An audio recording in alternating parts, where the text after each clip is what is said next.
বাংলাদেশের কওমি মাদ্রাসা যেগুলো আছে, এই কওমি মাদ্রাসা প্রায় 40,000 মাদ্রাসা এবং 10 লক্ষ শিক্ষক এবং 60 থেকে 70 লক্ষ শিক্ষার্থী আছে। এদের জন্য কোনো বরাদ্দ নেই। কওমি শিক্ষাধারাকে এগিয়ে নেওয়ার জন্য আমি বরাদ্দ চাই। মাননীয় স্পিকার, আমি নির্বাচিত এলাকা আমার জকিগঞ্জ কানাইঘাট, যেহেতু সময় কম বিদায় আমার কথা কিছু বলতে হবে।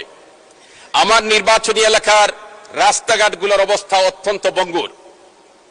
এমত অবস্থায় মাননীয় এলজিডি মন্ত্রী আমার রাস্তার জন্য 2টি রাস্তা কানাইঘাট এবং জকিগঞ্জে বরাদ্দ দিয়েছেন। এজন্য আমি সংশ্লিষ্ট মন্ত্রী মহোদয়কে ধন্যবাদ জানাই। সাথে সাথে আমি পানি সম্পদ মন্ত্রীকেও ধন্যবাদ জানাই, তিনিও নদীবাঙ্গনের জন্য ব্যবস্থা নেওয়ার পদক্ষেপ নিয়েছেন। তবে আমি একথা বলতে চাই, এই কাজগুলো যাতে পুঙ্খানুপুঙ্খভাবে হয়, মনিটরিং এর গুরুত্ব সহকারে ব্যবস্থা নেওয়ার জন্য আমি আহ্বান জানাচ্ছি। মাননীয় স্পিকার, আমার নির্বাচনী এলাকায় একটি ইউনিয়ন আছে, লক্ষ্মীপ্রসাদ ইউনিয়ন, কানাইঘাট উপজেলায়। সেটার সাথে কিন্তু আমাদের বাংলাদেশের যোগাযোগ নদী স্থায়ী স্থলভাবে কোনো রাস্তা নাই।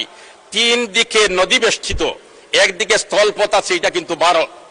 এমত অবস্থায় তাদের জন্য লক্ষ্মীপ্রসাদ ইউনিয়নের সুরমা নদীতে একটি ব্রিজ তৈরি করা সময়ের দাবি। এজন্য এই ব্রিজটা যাতে অনতিবিলম্বে তৈরি করার ব্যবস্থা করার সিদ্ধান্ত নেওয়া হয়, আমি সংশ্লিষ্ট মন্ত্রণালয়কে আপনার মাধ্যমে সবিনয় অনুরোধ করছি।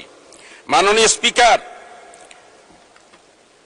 ইমাম মুয়াজ্জিনদের জন্য কল্যাণ ভাতার ব্যবস্থা করা হয়েছে। আমি চাই মাননীয় প্রধানমন্ত্রী এই ব্যবস্থাটা যাতে সব মসজিদ এবং সব মসজিদের ইমাম এবং খতিবদেরকে যাতে দ্রুত সময়ের মধ্যে দেওয়া হয়, এই ব্যবস্থা নেওয়া হোক।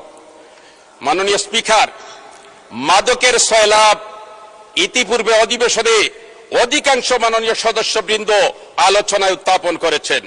এই মাদককে নির্মূল করার জন্য, মাদকের এই সয়লাব থেকে বাংলাদেশকে পরিত্রাণ দেওয়ার জন্য বাজেটে আমি মনে করি স্বরাষ্ট্র মন্ত্রণালয়কে আরো কিছু বাজেট বরাদ্দ বৃদ্ধি করা হোক, যাতে করে বাংলাদেশ থেকে মাদকের সয়লাব সরানো যায়। এই মাদকের সন্ত্রাস বা মাদকের এই সয়লাব থেকে বাঁচাতে হলে আইন শৃঙ্খলা বাহিনী যারা আছেন তারা কিন্তু কঠোর পদক্ষেপ নিতে হবে। এই কঠোর পদক্ষেপ নিতে হলে তাদের জন্য যোগাযোগ ব্যবস্থা যেগুলো আছে, রাস্তা, এগুলা কিন্তু ভালো থাকতে হবে। কারণ আইন শৃঙ্খলার সম্পর্ক রাস্তাঘাটের সাথে ওতপ্রোতভাবে জড়িত। এমত অবস্থায় রাস্তাঘাট যদি ভালো না থাকে তাহলে তারা সঠিক সময়ে